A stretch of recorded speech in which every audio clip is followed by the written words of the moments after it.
I'm Jay Percy, and welcome to the Afro Animist Podcast. We are two Abia women and animist conjurers exploring witchcraft, healing and psychedelics. The Afro Animist Podcast explores the secular through the spiritual, discussing life experiences through a sacred lens. Here you'll get to hear talk about philosophy, metaphysics, occultism, shamanism, culture, healing, nature, animism, the arts, conspiracies, psychedelics and witchcraft. Nothing is off the table in these discussions, which aim to get to the heart of what it means to be spiritual and Afro Diasporic in an increasingly sterile, authoritarian and Eurocentric world. As Afro-Caribbean millennial Londoners, we keep it real whilst exploring the biggest mysteries of our multiverse. Join us in holding this space to cry, laugh, debate, build community and tear down oppressive structures. Welcome, welcome, welcome, you beautiful, beautiful being of the multiverse. You are here today with me, Jay Percy, the artist. And me, Nicola, on the Afro Animist Podcast. Yes, welcome to the Afro Animist Podcast. We are so happy to have you here. And before we go into today's topic, I thought we should just remind you all of where we exist on the interwebs. So you can find us on Instagram at the Afro Animist Podcast. You can find us on Twitter at Afro Animist. The titles there are shorter, so we had to cut it down. Sorry. We're also on TikTok, the Afro Animist Podcast, and we are now on YouTube, the Afro Animist Podcast.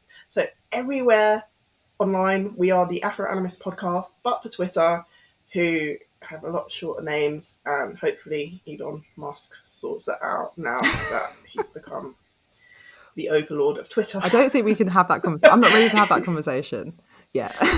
No. Not today. We're not going to have that conversation today. But whatever. What world we live in, huh? Oh, no. This week, what are we talking about? We are talking about one of my most favourite things, the Magick of Hair. Now, ooh.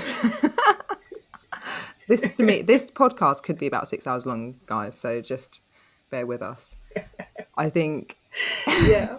As you can see, we're both curly girls, and we got a lot to talk about in this. We had to think a lot about our headpieces. Yeah. We had to do our hair before coming on here. We had to do our hair. Oh, and this, I need to say this. I'm sorry. Like, obviously, this is going out on video. And I was saying to Jay yesterday, I was like, we need to make sure the crowns are ready.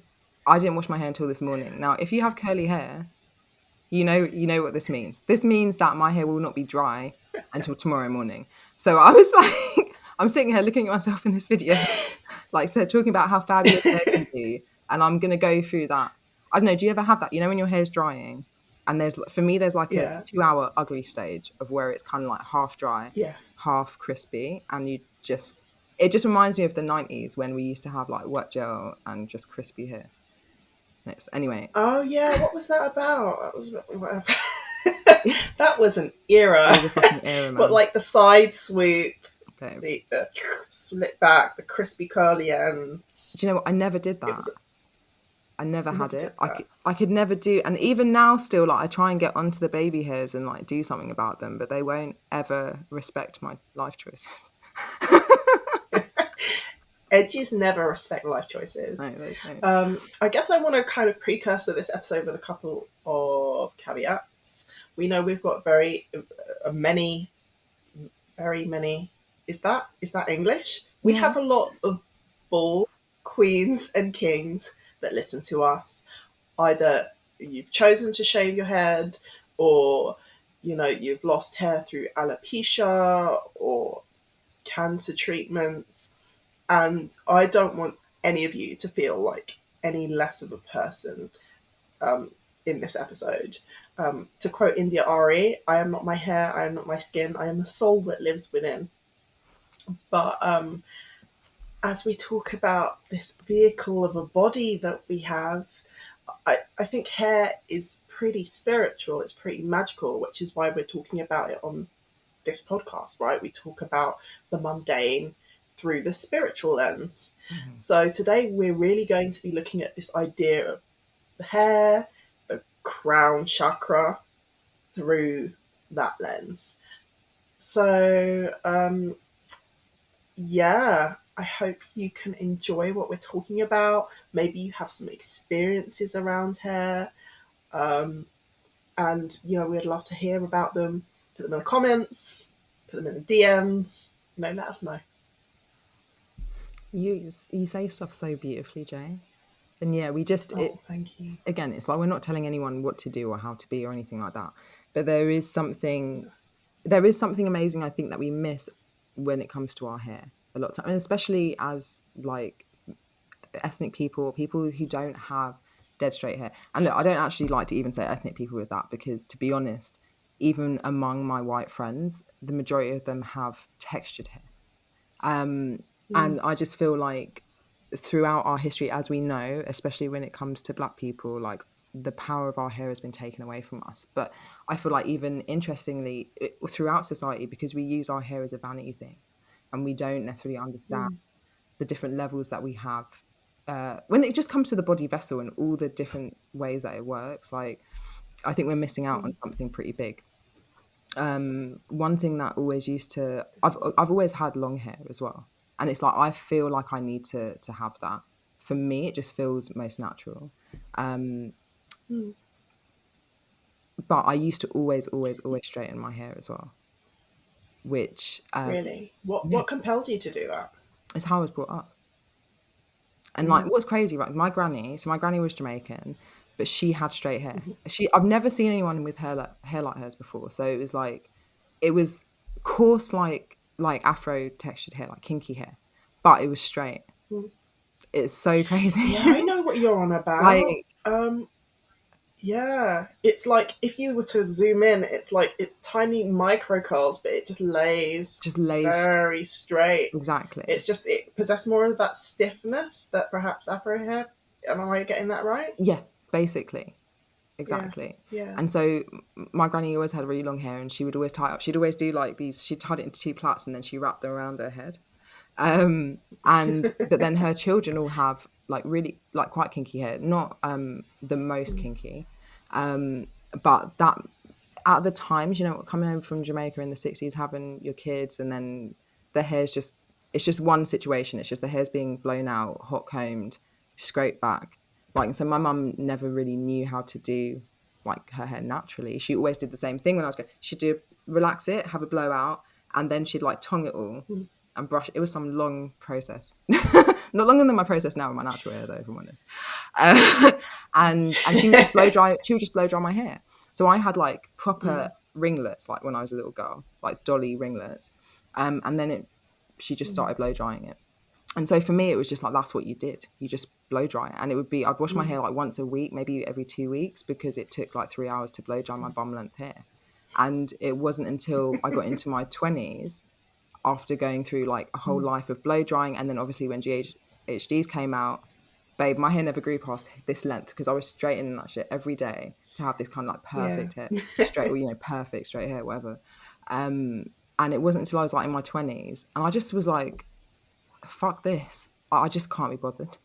And so I just tied my hair up for like 2 years, and then I do actually have a really interesting story about how my hair went this curly again, because after all of that, my hair was really, it never went curly. It was You must have fried the straight. crap out of it. Babe, I fried the crap out of it. I will show you. Maybe I'm going to find some more pictures and I might post them on the Instagram. We'll see.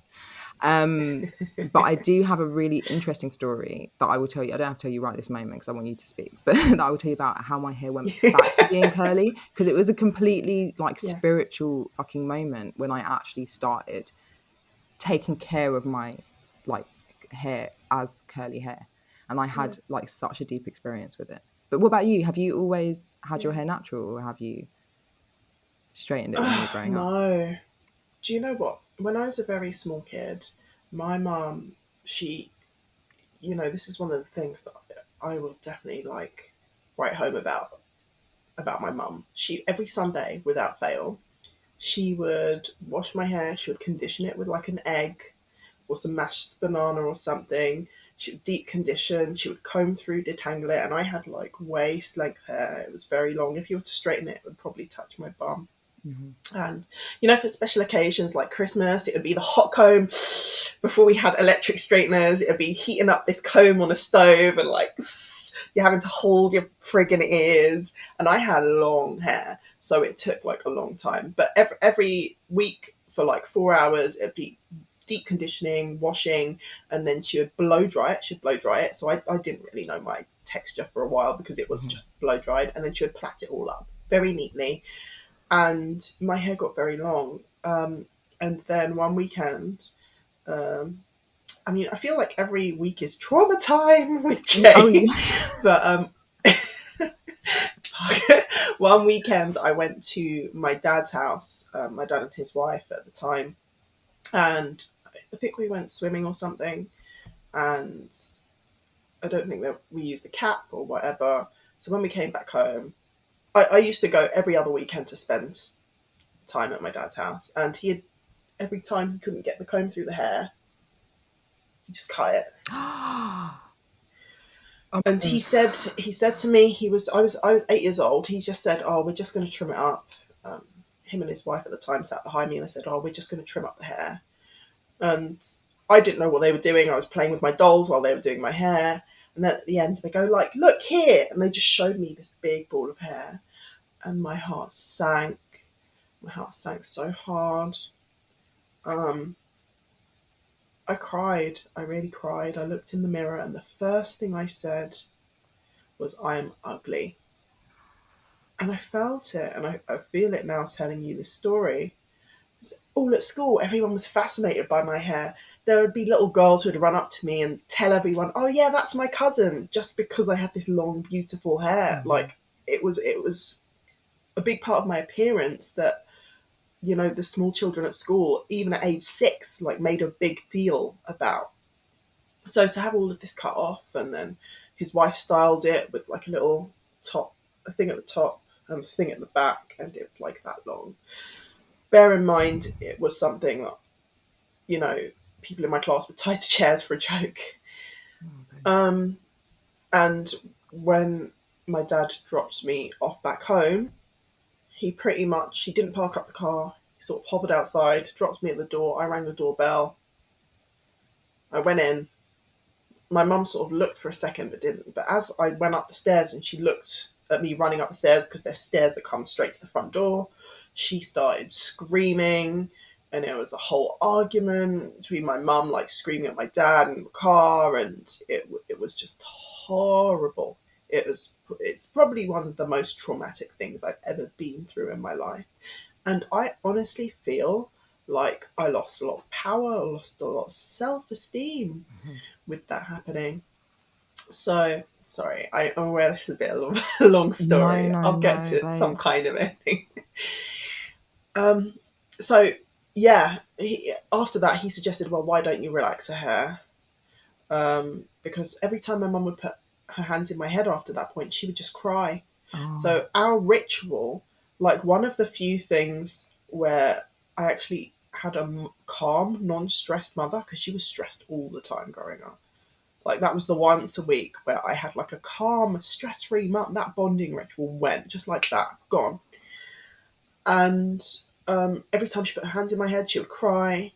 So we ended up getting my hair plaited by one of her friends. One of her friends was a white woman and had mixed race children, and she had a Guyanese nanny who knew how to braid hair. So I used to go around there like every few weeks, and she would, you know, braid my hair, probably like cheap money back then, probably like a tenner. These days you couldn't pay that for that. No. And so I had cane row for years. But then when it got to secondary school, and the group I hung around in was quite multicultural, you know, everyone had this like lovely, luscious hair, and I felt really insignificant. So I would straighten my hair, and I remember even being late for one of my drama GCSE practice exams once, because I just refused to go on stage unless my hair was like bone straight. And I remember my teacher being like really perplexed at why that would be such a big thing to me. I remember getting in a fight in school because someone chopped off a little bit of the hair, so I waxed them with my hairbrush. Sorry, Morgan. No, Morgan deserved that. Why were they cutting off her hair? It was just a source of trauma for years. So by the time I got to college, I was like relaxing this thing. I had weaves. I learned to put in weaves myself to get back some kind of semblance of my hair. And then I made a mistake of trying to dye my hair and relax my hair at once, and then it just started breaking off. So in looking for the treatment, never do that. Stupid. So in looking for a treatment to this stupid mistake I made, I ended up coming across natural hair bloggers for the first time on YouTube, and this would have been about 2009. And I decided that I was going to go for the big chop, so I was going to chop off all my hair, which even as I say feels visceral because it's that moment of being a kid again, chopping it back to that short. Yeah. I wore headscarves and got hit on by Moroccan men endlessly for like the next 2 years. Just speaking to me in French, it's like, babe, it's not that. I can't. Ne parle français. No. That was so interesting. I say this because it's just interesting the different perceptions people have of you depending on your hair. Yeah. When I had straight hair, people viewed me as more European. I'd have like those Hotep men really going in at me like, oh, you're embracing your white side. When I'd have headscarves, it'd be the North African men like trying to chat me up in French because they think I'm some virtuous Moroccan woman. I'm not Moroccan. When I had it, and then when I started growing out natural, I started getting hit on by like these Brazilian men and these like Latin men, and then it's been such a journey because it's had such significance in my life, and it really has affected my self-esteem and how I view myself, spiritually. Like, why would any of that why would I have to go through all of that? It should be just hair, right? Why do I have to go through this whole discovery of the self through something that feels inanimate?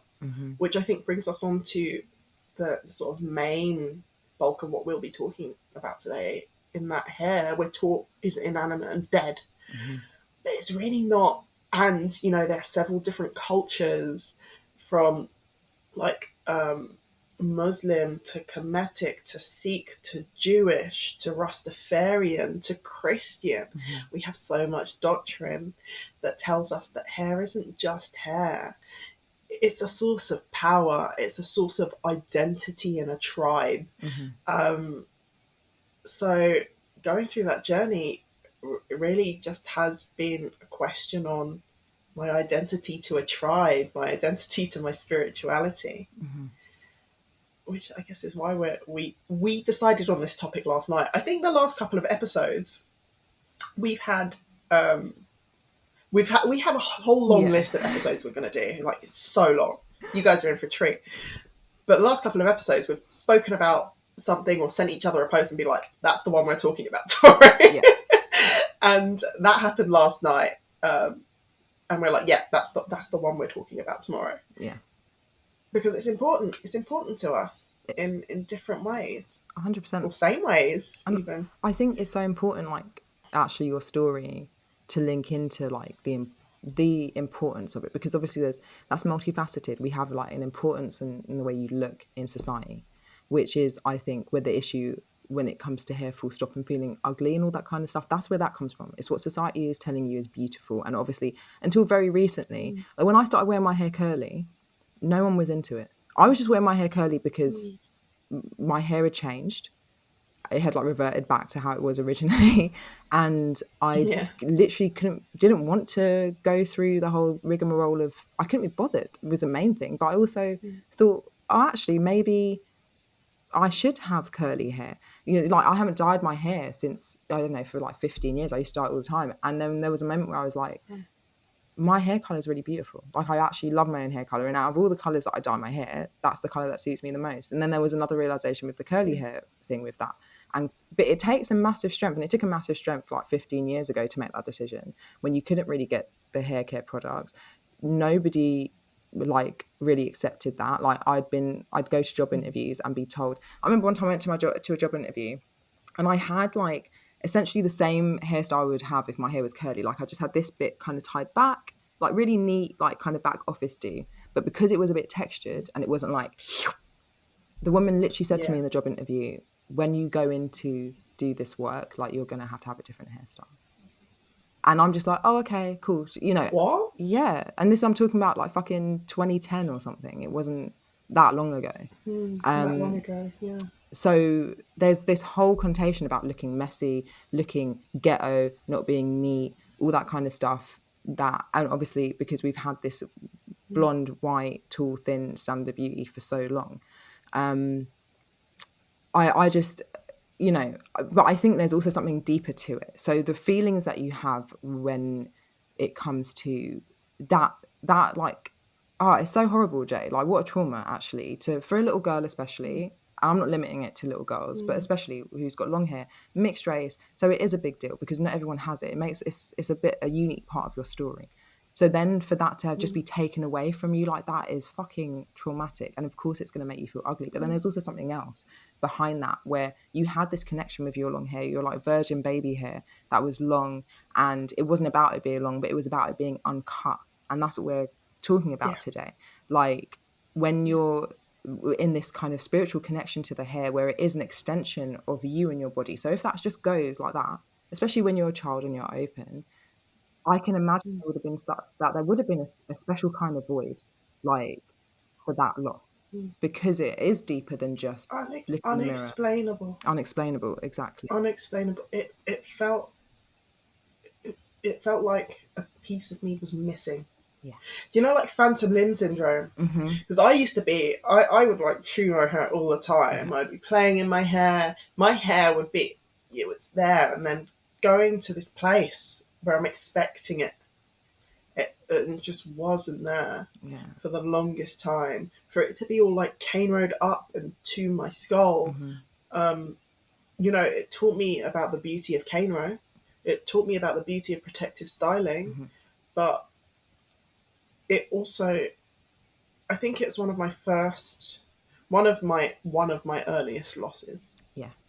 One of my earliest reckonings with, wow, this is life. Yeah. Someone can just take a part of you away from you, and you've had no say. Yeah.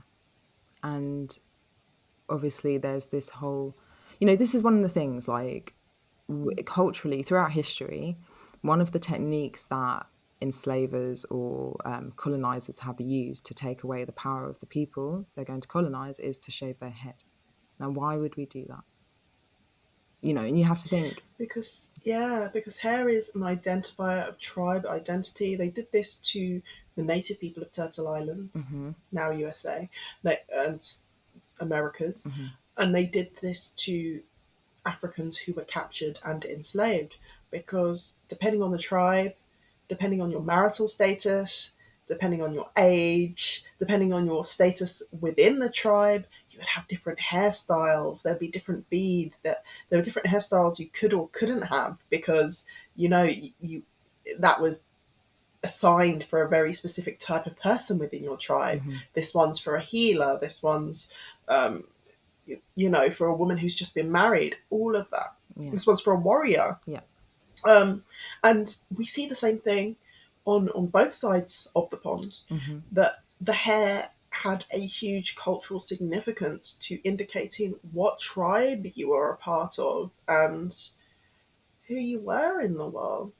So it was important for colonizers to take away that form of identity, right? Because in this enslavement, they stripped everyone naked, and what you have left, your hair, that's still a sign of identification. I think in the past, when you'd go, I don't even know if they still do it now, when you go into prison, they would have shaved the head off. Oh, yeah.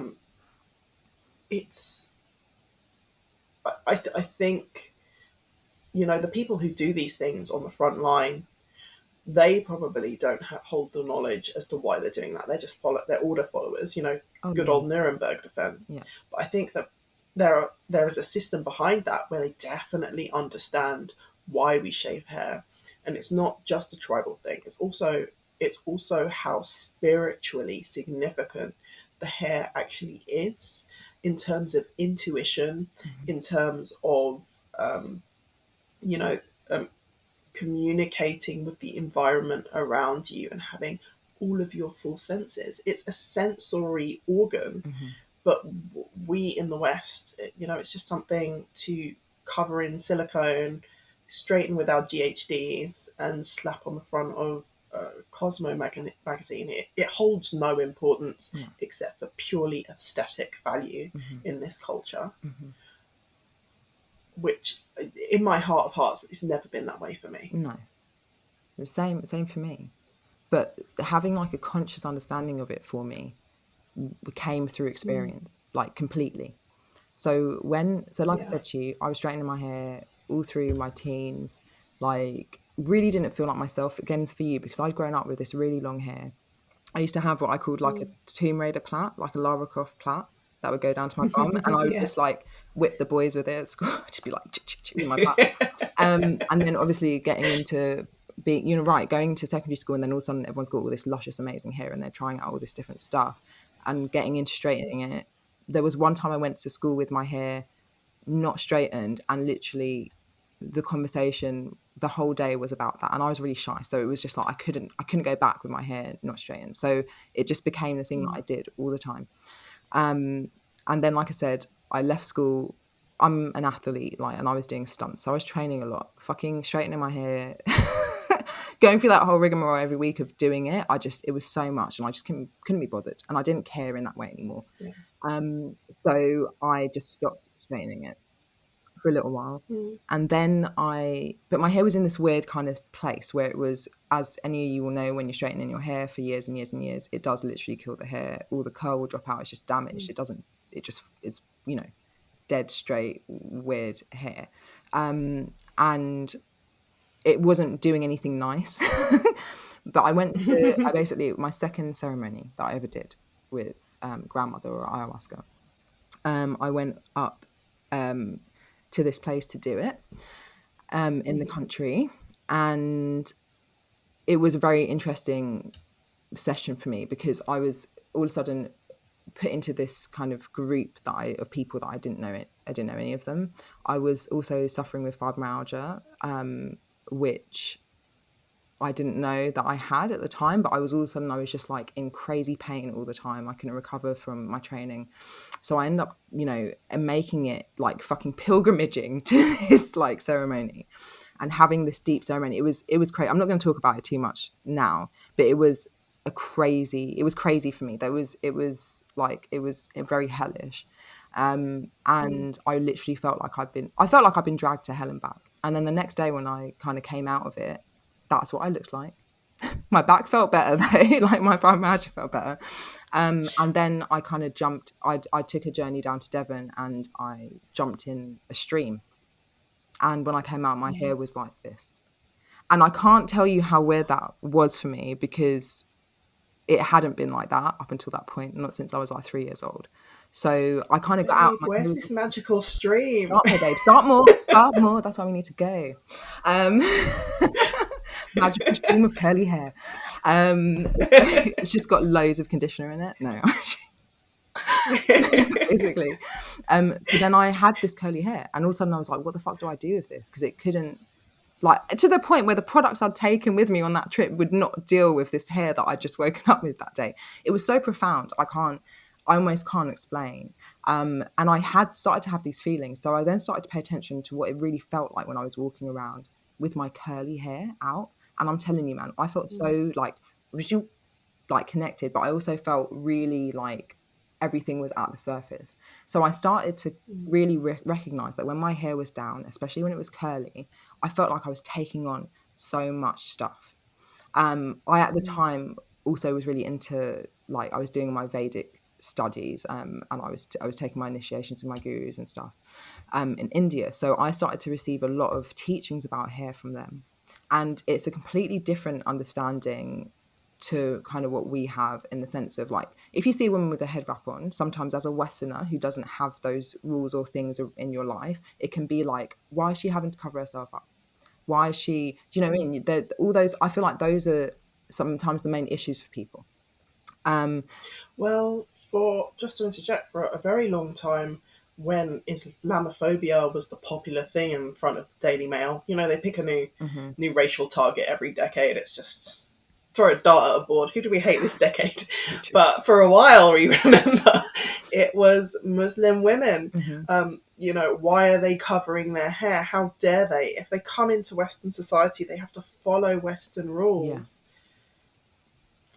Okay, that's weird to me, to tell people what to do with their fucking bodies and how they dress, but whatever. 100%. But yeah, go on. But yeah, so basically that. So my understanding then became this. Like, for example, my guru, not my yoga teacher, she was saying to me that, it's really important to have your hair tied up, because when your hair is out in the day, you're absorbing loads of energy from the sun, which is amazing, but also can be really overpowering. And you're also absorbing the energy from other people, other places, because your hair is literally like an extension of your nervous system. So, and there are many stories that I think we'll come around to in this podcast that kind of suggest that. So this is an extension of your nervous system. So it's also covering, like, your crown chakra, which is obviously a very important chakra, opens you to the universe. If that is feeling open, like, the best thing for you to do is tie your hair up. It's why you'll see, like, Kundalini yogis and people like that having these turbans. They're always wearing these turbans. It is literally just to protect their crown chakra, protect their hair, and keep them clean from all the extra energy that's about. Now, that I cannot tell you how visceral that experience of kind of understanding that concept was when I started to actually have my hair natural. And it completely changed my opinion about it. All of a sudden I was like, yeah, my hair's beautiful. And before that it was like, no, it's just some frizzy fucking hot mess. Why didn't I get my dad's jeans?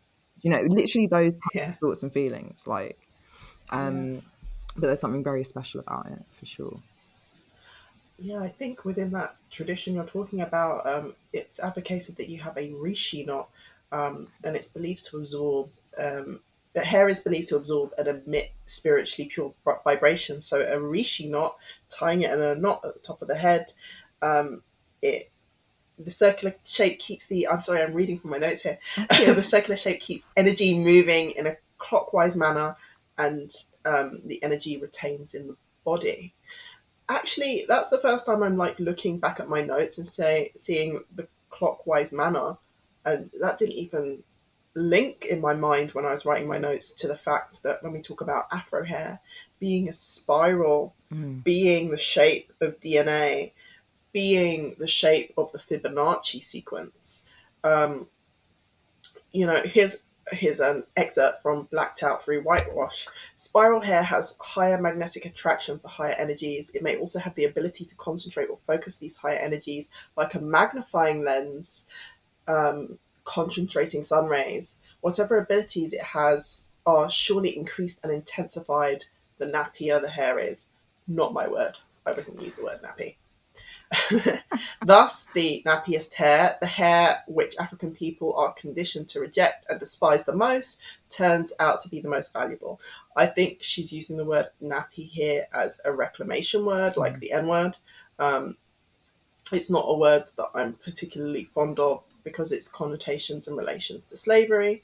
But what we're talking about is the really, really tightly coiled 4C hair here. And this idea of a spiral, whether it be a rishi knot wrapping the hair in a spiral, or whether having spiral hair, it has an effect of like concentrating energy, which I think is pretty darn fascinating, because when we think about light and sound, it moves in waves, but so sort of spirals, right? It's not just a flat wave, it's a 3D structure, right?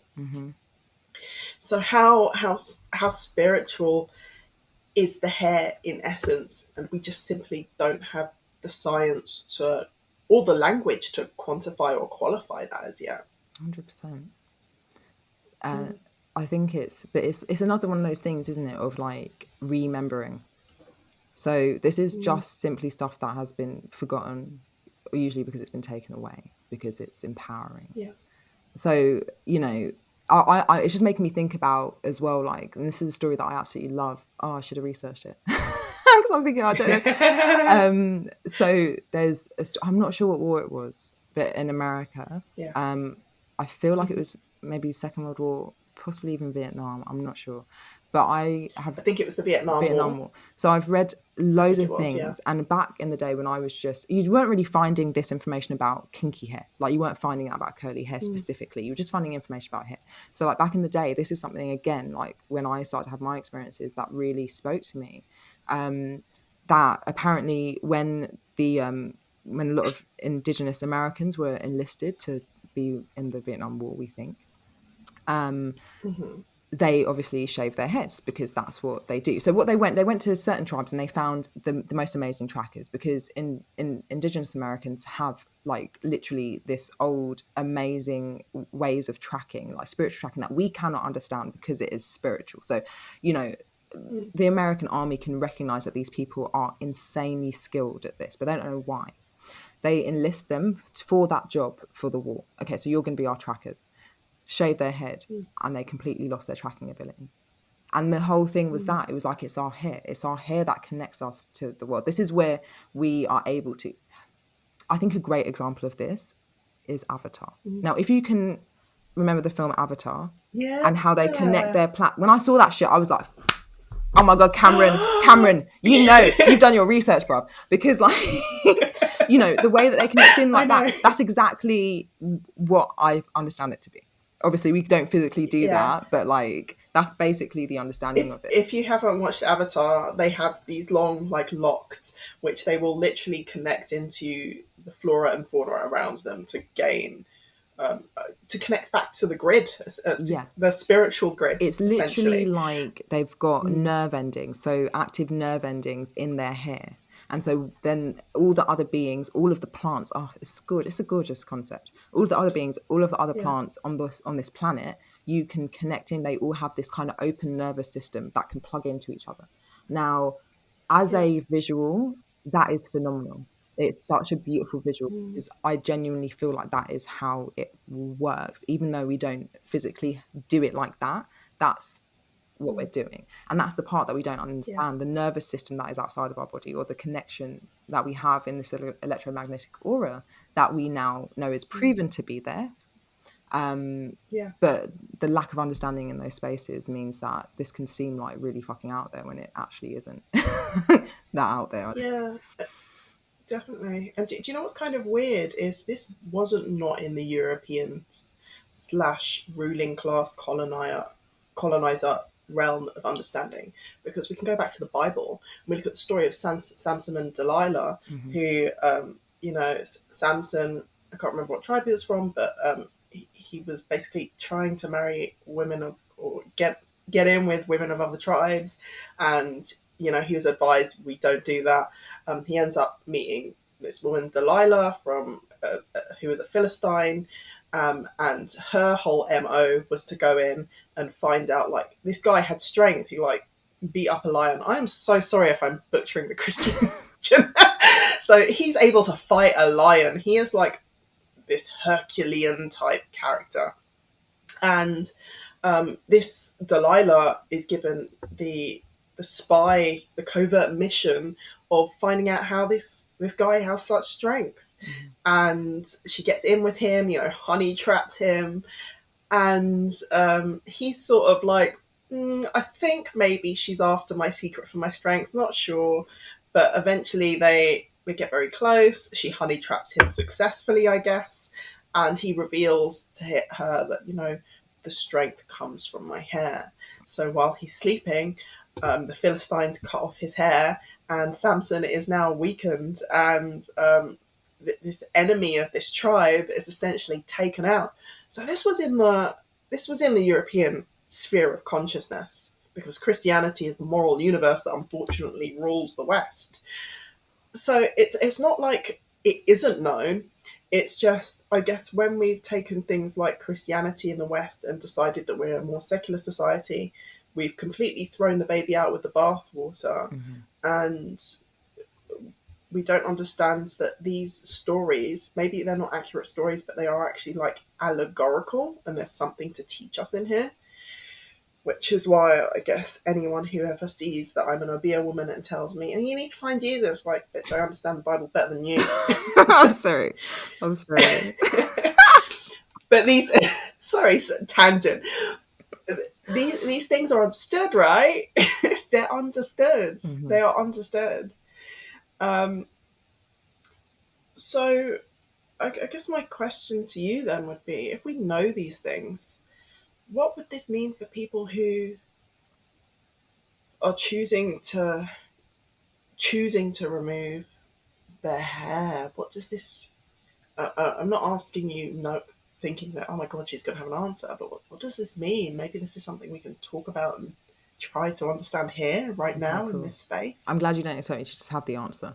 No, I think we don't have the answers here on the Afro Animist Podcast. No, we are not gurus. We're asking questions. We are simple spiritual students asking questions, discussing important topics. Exactly. It's interesting. I mean, I think that there are so many reasons why somebody may not have hair, and I think it's really important to be sensitive to all of those reasons. Like, it could be, well, you know, illness or choice are usually the reasons, right? Or maybe some religious things. I don't necessarily think it's wrong or damaging to not have hair, especially if it's your choice. Like, I feel like there is something obviously in having the long hair and having that supports the connection and the to that sixth sense. But it doesn't mean that you don't have it if you don't have hair. You've still got your fucking roots and your follicles and your hair, your head, your crown chakra. I just think that there's an element of it that takes a massive amount of strength. Like, I feel like if you are, especially if you're a woman who's decided to not have her hair, then I feel like because of where it is on the crown, I feel like then you potentially will be much more open. And what I find with women that I know or that I meet that are bald and have made the choice to be bald is that they are fucking empowered to, like, you know, because they've had to make a choice to go, okay, I'm going to do something that in society would tell me I'm ugly as a woman. Do you know what I mean? But actually, Can I tell you a story about that? Go on. When I was 5, so this is before my hair got cut off. My mum dropped me off to school one day. I don't know why. She was off work this week. She never dropped me to school. It was normally my nan. She dropped me off to school. She had her 90s hairstyle, which was relaxed, you know, side parting, swoop, almost like, you know, 1950s Marilyn style. Yeah. She always had her hair like that, and I thought it was beautiful. She dropped me off to school, and then she came back to pick me up at 3 p.m. and she'd shaved her head. And as soon as I saw her, I started to bawl. I cried and I said, "Mummy, you're ugly." And she just laughed. And we had school pictures like the next day. I'm like, "I don't want you in school pictures with me. I want my nan in school pictures with me." And she just hugged me and laughed through it. She goes, "Don't worry, it's just hair. It will grow back. Mummy's still beautiful." And yeah, at that time, I didn't see what she was doing. I was in that age where it's like, boys look like this, girls look like this. Yeah. We're now adults. We now know the world isn't like that. The world is on the friggin' spectrum. That is just the reality of things. The Kybalion points this out. And in retrospect, I just see this, like, she had just been walked out on by a man, left with 2 children. The absolute, and she had gained weight because she'd just given birth to 2 children, and she was feeling so insecure, and she just made the empowered fucking decision to go, right, new chapter. This is going to be a new stage in my life. Get it all off. And that to me is just, in retrospect, so empowering. Yeah. And I'm so glad that she did that for herself. 100%. And sorry, go on. No, I was just going to say, when a woman changes her hair, you know, she's about to change something in her life, right? Yeah. I just think, I feel like there might be another, I don't know, because I don't know how close it was to when you had your hair all cut off.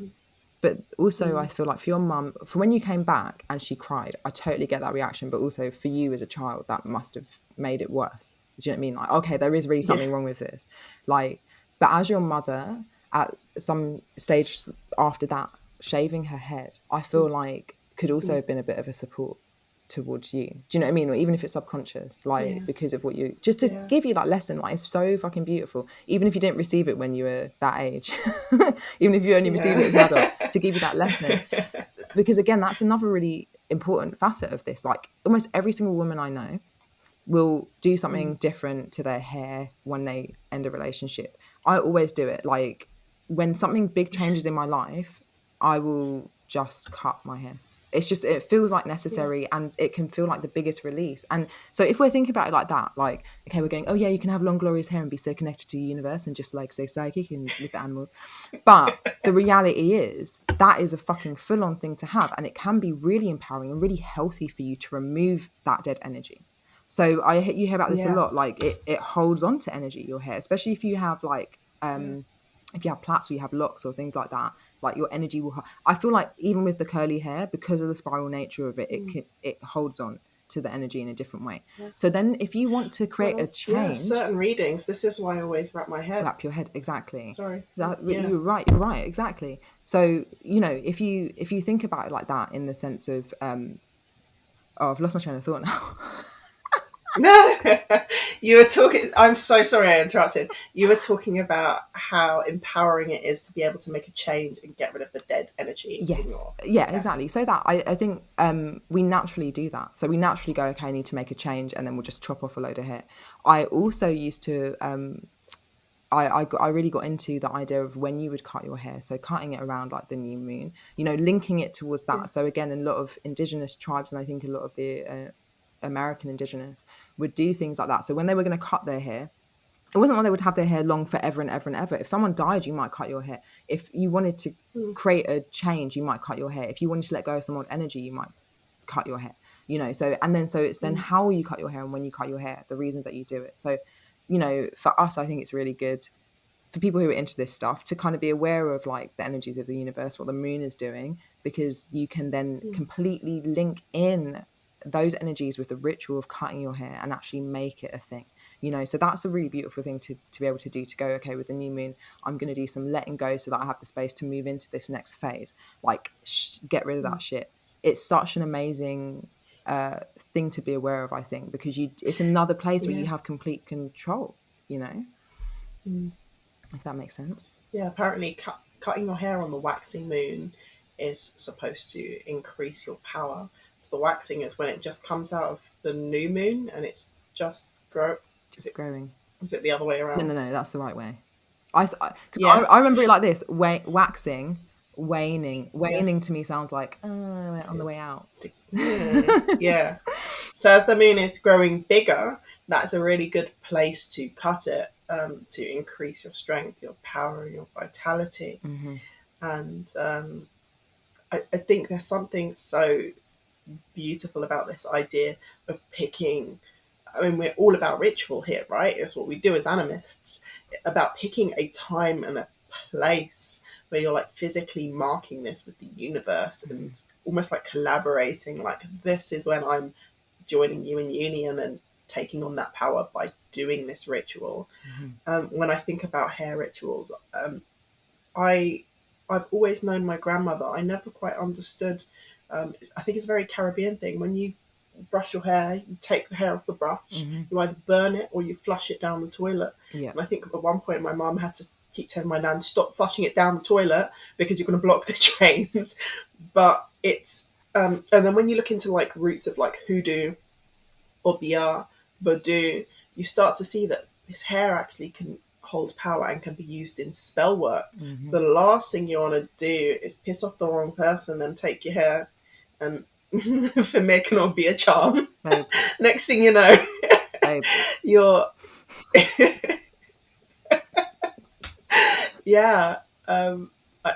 So even in that ritual that she had, and I know we don't think of these things that we do as like a ritual because we're not sitting around at an altar chanting. These are rituals. We do rituals in the day to day, right? Mm-hmm. But this idea of taking the hair off of a brush and like ceremoniously burning it so that no one can take it and do harm against you, that's still important to me. And I shed hair ridiculously, so every time I do find it, I kind of ball it up and I do kind of try to burn it, something to get rid of it, or I use it in spell work, if I'm trying to like bind myself to an intention. It's just miraculous, isn't it? It is. Just what it can do. Do you know what? I've got something interesting to say about what you just said, and it involves you. Yeah. Okay, so I don't know if like it's gonna be funny to say this out loud, but I do these little things because I'm a witch. So me and Jay have actually been in each other's physical presence, like as in actually met each other probably about 5 times in the year and a half that we've known each other. Almost 2 years, babe. Like, right? So the first time Jay came round to my house with my full knowledge on the witch that I am and the big badass witch she is, I was like, she came around basically. I went to the toilet before she went to the toilet. You will not remember this because I was like, I've got a hairbrush in there and it's full of hair. I need to just take that hair out. Yeah. And it was such a weird little thing. Not like, I never, by the way, let me just put a disclaimer on this. I never thought that Jay was going to fucking curse me. But it was just you thought I was going to hex you. No, I did not. But it served, having a witch come to my house served as a wonderful reminder to just make sure I had no like fucking bodily paraphernalia things around. Yeah. Because of that, 100%. And if I'm honest, probably the place that comes from is because I may have taken bits like that occasionally from some people who deserve some. Are you admitting that you've taken from people's hairbrushes in the past? I'm just saying, like, what if you call yourself a witch, right? If you're sitting there and you're telling me you do spell work and you haven't ever gone and tried to get someone's toenail or someone's hair, then you're crazy. You're not a proper witch. That's all I'm saying. You know what I'm talking about. Oh, yeah. No, I have considered it. I have sort of sat there and thought, how would it be possible to get the hair of some sort of like rulers who need not be rulers? I wonder if there's someone I can like write them a sneaky letter and go, can I just have a bit of your hair? I'm a fan. Oh my God, that's really fucking with weird. The hope if someone sent you hair back for that, they deserve to be hexed because that's some weird shit. Do you know what I mean? Right to their aid. By the way, do you think you can pull some of this out of the hairbrush without them knowing? Hey, do you know who we need to get to know? The cleaners. Who? The fucking cleaners. The cleaners. Oh my God. Yeah. The cleaners. Okay, we're going to do some research. Who's cleaning down the street? Who's cleaning the palaces? I just need to know. Send us some hair. Send us some hair. We have work to do. Important witch work. Oh my gosh.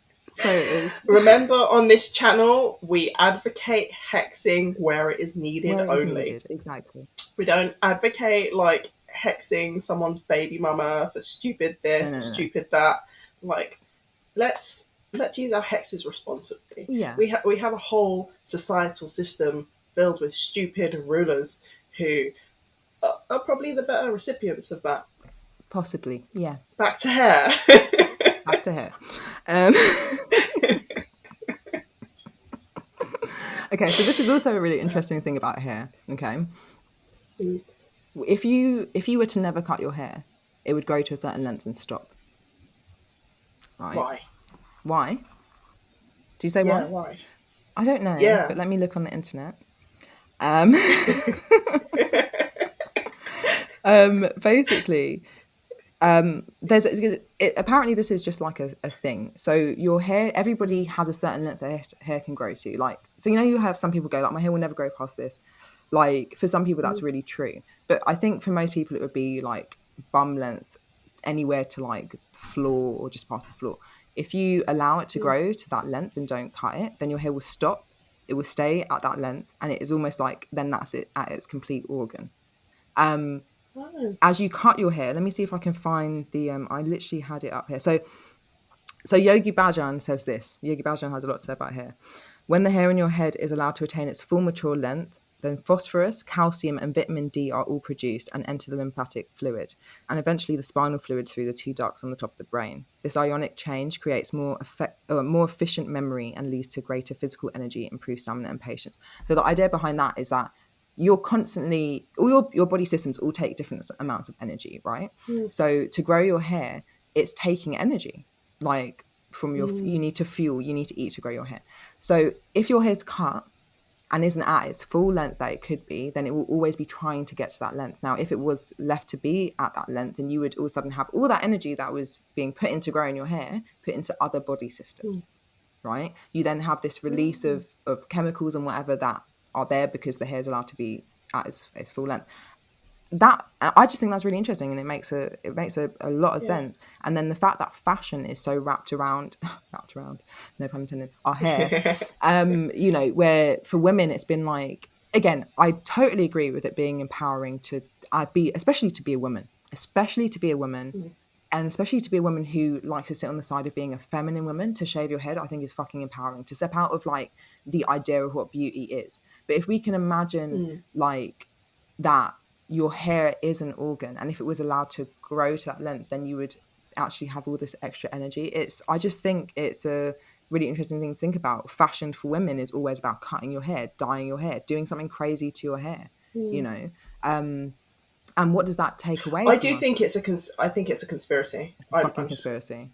I think there's a conspiracy to ruin women's hair. Yeah. So that it shrinks us, right? Oh, you're going grey, cover it up. Oh, it's too curly, straighten it. Oh, it's too dead straight, go and fry it with a hot tong.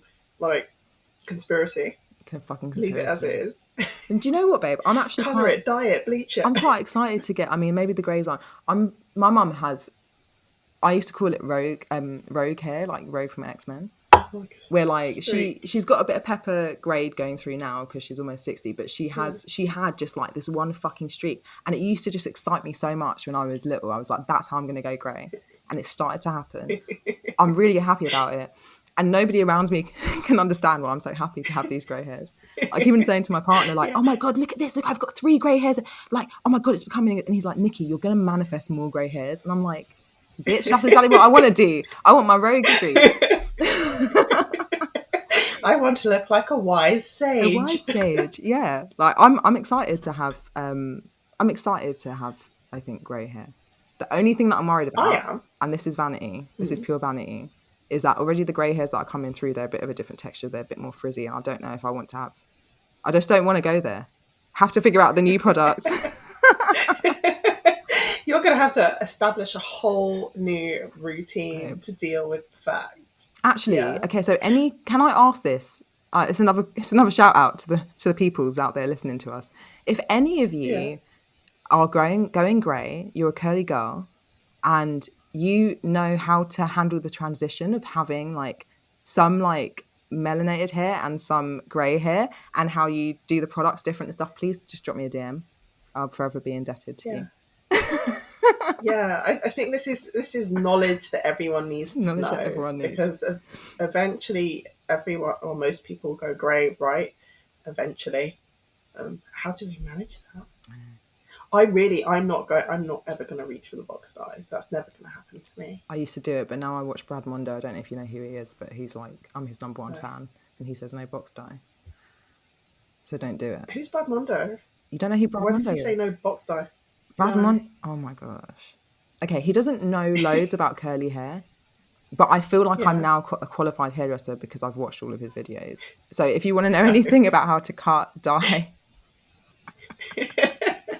Brad Mondo he's like a top hairdresser, American guy, and he just reacts he reacts on YouTube to people doing fucked up things to their hair. So it's fabulous to watch.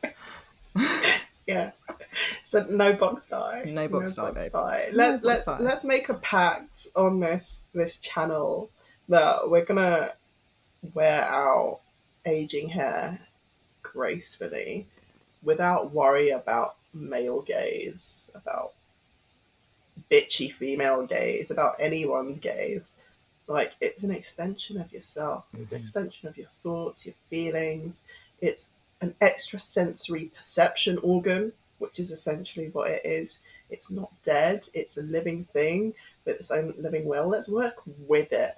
Let's understand it. Let's not just try and suppress it and scrape it away as soon as it starts doing something that we're not too familiar with, or something that doesn't fit in with what's on the cover of Vogue. Just let it spiral and take in all the energies, and maybe wrap it up once in a while. When I'm hanging out in a crowd, I'm always in a head wrap if I'm out and about and I know there's going to be huge crowds, because I know how sensitive I am and I know how it makes me feel more contained. And I guess now that we've spoken about it more, we understand that it has nervous system implications and extrasensory implications. Yeah, your hair's yours, and don't let anyone tell you what to do or not to do with it. Ever. It's yours. Brap, brap, brap. What Jay says. Showing a South London there. I know, sorry. It's still in there. Take a girl out of Peckham, but you can't take Peckham out of the girl. It's the thing, isn't it? I think I'm going to say my thing. Say your thing. I think now is as good a time as any to wrap up. If you have any thoughts or feelings about anything we've said in this episode, we've got our socials, Instagram, YouTube, TikTok, at the Afro Animist Podcast, Twitter, Afro Animist. Let us know. We're looking to grow this community, and in growing this community, it's about hearing your thoughts and hearing what you think and getting your feedback, because we're only ever we put out content that we enjoy talking about, with the hope that it's going to be content that you're enjoying listening to. It's a conversation that you want to be a part of. So be a part of the conversation. I also kind of, just channeling now, special shout out to anyone who thinks they have anything interesting that they would like to talk about with us. We are not exclusive. We're incredibly inclusive. DM us. If you've got a topic where you think you would like to be on this show talking to us, we would love to talk to you. We'd absolutely love to talk to you. We would love it. So we'd love it. So give us a shout. Any topics around the mundane through the spiritual lens. That's literally it. You could talk about everything, guys. Nike trainers as long as you've got the spiritual spin. We want to know. We want to know your thoughts. God, that's Nike. Anyway. So, 100% what Jay's saying is we really want to build community and have this conversation going. I also feel like there is another episode in this where me and Jay, we make potions for our hair, and we haven't spoken about any of that yet. And I think that's a really important. This is about passing on the knowledge, right? This is the research, the decades of research between us that we have done. So anything like that, let us know your tips on what you do for your hair, like what experiences you've had if you've had any spiritual experiences related to your hair. There was so much actually that we haven't touched on today. We haven't even talked about. I think we should just be doing whole episodes on the back of every episode, the spell work to go around that. I think that's a really good idea, because we do spells for our hair. Mantras, affirmations, and they do work. My hair is really no, it's looking really. But when you pull this down, it's going off camera. Yeah, exactly. How long is it? How long is your hair? It's probably just below armpit length now, almost bra strap length. Nice. And this is when we're talking about the shrinkage, guys. We all have it. Shrinkage. Yeah. You look so gorgeous. Anyway, back to the sign off. Thanks, guys. Let's wrap up this episode. Thank you so much, you beautiful, beautiful being of the multiverse, for joining in on the Afro Animist Podcast. I've been Jade Percy, the artist. And I'm Nicola. Yeah, and you still are. And I'm Nicola. And we're just so grateful to have you here listening to us. Get in touch. Bye.